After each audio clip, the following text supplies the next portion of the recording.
বিপ্লবে বাচ্চারা গুলির সামনে জীবন দেয় আর মুরব্বীরা পদ ভাগাভাগিতে মেতে উঠেছেন বলে মন্তব্য করেছেন বৈষম্য বিরোধী ছাত্র আন্দোলনের আহ্বায়ক হাসনাত আব্দুল্লাহ।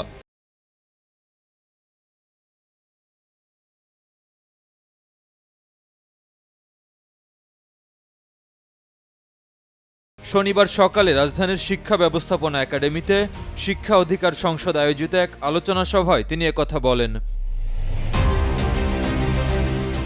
এ সময় ছাত্র জনতার অভ্যুত্থানে প্রধানমন্ত্রীর পদ থেকে ক্ষমতাচ্যুত শেখ হাসিনার সামনে প্রতিটি প্রশ্নের বিনিময়ে বুদ্ধিজীবীরা সুবিধা নিতেন বলে অভিযোগ করেন হাসনাত আব্দুল্লাহ।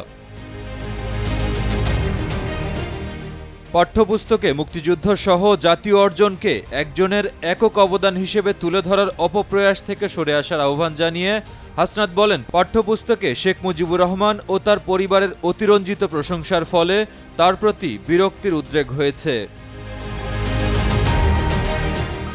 আলোচনা সভায় হাসনাত বলেন, তরুণরা শুধু ইতিহাসের পাঠক নয়, এবার তারা ইতিহাস সৃষ্টি করেছেন। তাই ইতিহাসে যার যে অবদান, পাঠ্যপুস্তকে তা যথাযথভাবে তুলে ধরতে হবে। মাহিম মুস্তাফিজ, কালের কণ্ঠ।